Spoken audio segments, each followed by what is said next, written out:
गुरुर्ब्रह्मा गुरुर्विष्णु गुरुर्देवो महेश्वर गुरु साक्षात् परं ब्रह्म तस्मै श्री गुरुवे नमः।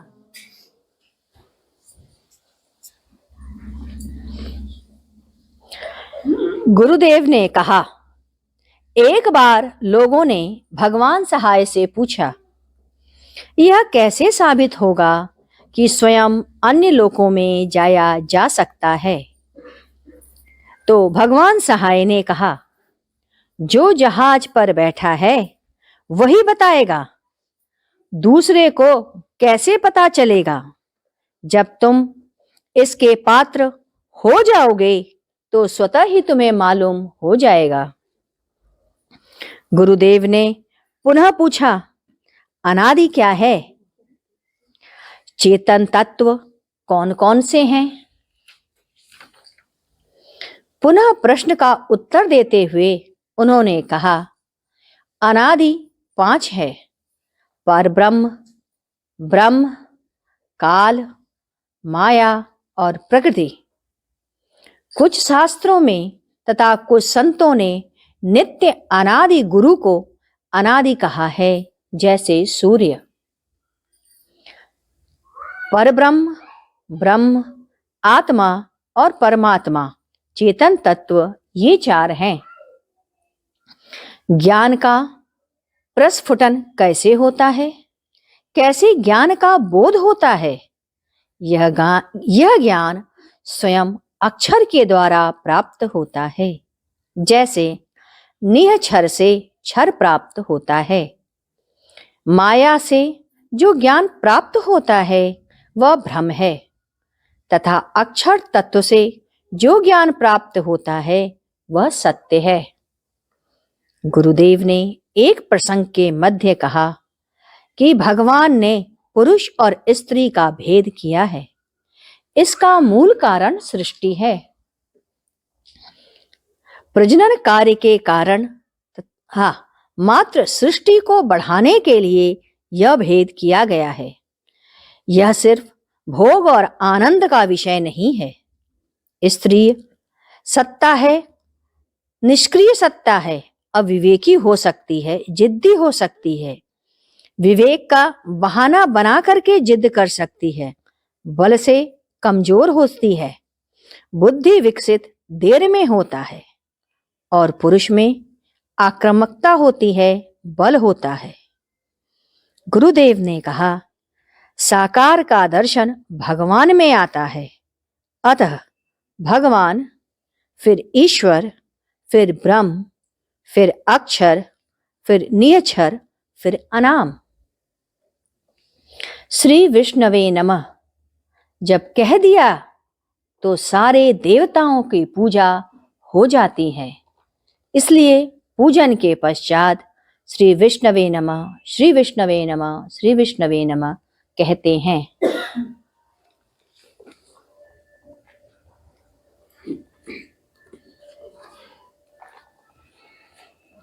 इसके बाद 22 जुलाई 94 गुरु पूर्णिमा का दिन।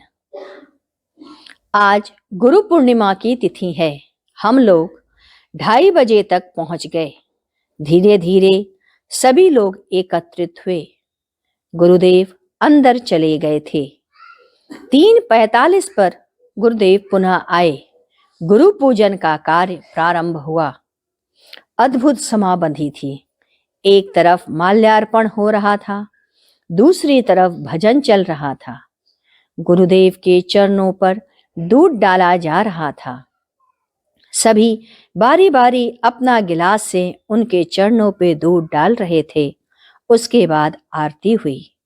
गुरुदेव का मुखमंडल चमक रहा था। आज के दिन एक विशेष आभा फैली थी। उनसे प्रवाहित हो रहा था सुगंध, और सभी उन फूलों की सुगंध को शर्मिंदा कर रही थी। भगवान कृष्ण और मां राधा की मूर्ति अपने नए परिधान में अपूर्व शोभा को प्राप्त था। जो भी उनकी ओर दृष्टि डालता था, उधर से निगाह हटाने की इच्छा नहीं हो रही थी। पूजा गृह की सजावट भी कुछ कम नहीं थी।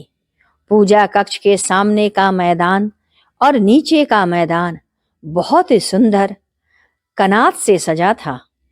पूरे क्षेत्र में रंग बिरंगी झड़ियां लगी थीं, जो मुख्य द्वार तक जाकर स्थल की खूबसूरती को बढ़ाने में सहायक हो रहे थे। ऊपर बैठी सत्ता भी कुछ कम सहायक नहीं थी। मौसम भी उन्होंने सुहावना बना रखा था। गुरुदेव 4:30 बजे कक्ष से उठकर भीतर के कमरे में चले गए। हम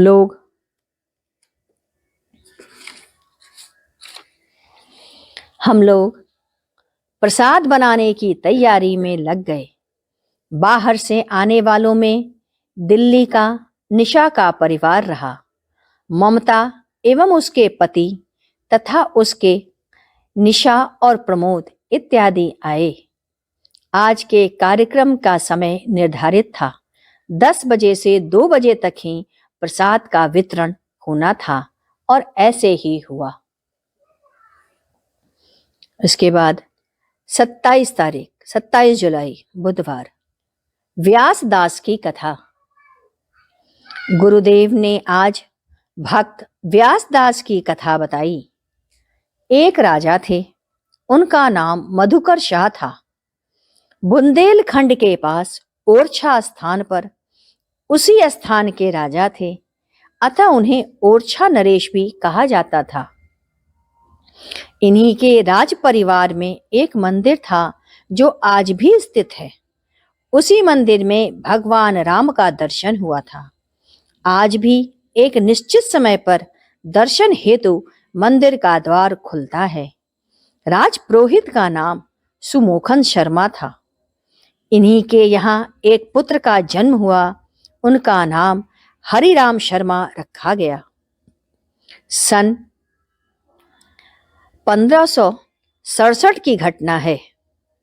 पिता शास्त्रों का ज्ञाता था, अतः उसके पास शास्त्र की पुस्तकें बहुत अधिक थी। अतः उनके पास जो भी पुस्तकें थीं, पिता का प्रभाव उसके बेटे पर भी पड़ा।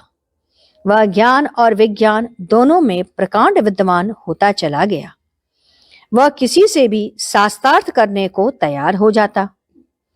आसपास के सभी उनसे पराजित हो चुके थे। उनके अंदर अभिमान आना स्वाभाविक था। वे काशी आए विश्वनाथ दर्शन के लिए। विश्वनाथ जी का भव्य रूप से अभिषेक किया। भगवान शिव प्रसन्न हुए और स्वप्न में उन्हें दर्शन दिया और कहा, मैं तुमसे अति प्रसन्न हूं। तुम्हारी कीर्ति दूर दूर तक फैलेगी। तुम्हें लोग याद करेंगे। रात के स्वप्न से अभी वे बैठे ही थे कि उनसे शास्त्रार्थ करने एक संत आ गए। उन्होंने कहा, सुना है तुम शास्त्रार्थ करते हो। हरिराम ने कहा, नहीं, ऐसी बात तो नहीं है। मैं लोगों को ज्ञान देना चाहता हूं। संत ने कहा, तुम लोगों को पराजित करके उन्हें मानसिक कष्ट देते हो। क्या शास्त्र में यही लिखा है? तुम्हें घमंड हो रहा है। यह सुनकर उन्हें बड़ा कष्ट हुआ। उन्होंने शास्त्रार्थ नहीं किया और वापस लौट आए। उन्हें अब यहीं से वैराग्य हो गया। हरिराम शर्मा के पिता की मृत्यु हो चुकी। राजपुरोहित का पद रिक्त हुआ, परंतु वे इस कार्य के लिए सहमत नहीं हुए। मन में सोचने लगे, मुझे हित हरिवंश राय से दीक्षा लेनी चाहिए।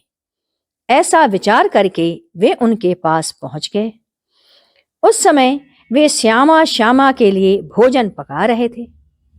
उन्होंने कहा, मैं आपसे कुछ कहना चाहता हूं। हित हरिवंश राय ने कहा, चुप हो जाओ। उन्होंने पुनः कहा, खाना हाथ पकाए और जवाब तो मुंह देता है। हित हरिवंश जी ने कहा, ऐसा करने से मेरा ध्यान बट जाएगा और यह श्याम के साथ व्यभिचार होगा। पहले हम उन्हें भोग लगा लें, तब तुम्हारे प्रश्नों का मैं जवाब दूंगा। हरि राम को एक धक्का भी लगा। वह सोचने लगे, श्यामा श्याम के कार्य में वाणी नहीं लगनी चाहिए। हरि राम पर इसका असर हुआ। भोग लगाने के पश्चात हरि राम ने हित हरिवंश राय से कहा, प्रभु को पाना ही मेरा उद्देश्य है और मैं आपसे दीक्षा लेना चाहता हूं। अच्छा चले, इसके बाद की कथा हम लोग कल पढ़ेंगे। कुछ देर गुरु कीर्तन कर ले। ओम गुरु ओम गुरुदेव जय गुरु जय गुरु जय गुरुदेव। ओम गुरु ओम गुरुदेव जय गुरु जय गुरु जय गुरुदेव। ओम गुरु ओम गुरुदेव जय गुरु जय गुरु जय गुरुदेव। ओम गुरु ओम गुरुदेव जय गुरु जय गुरु जय गुरु। सद्गुरु तुम्हें शत शत नमन, सद्गुरु तुम्हें शत शत नमन, सद्गुरु तुम्हें शत शत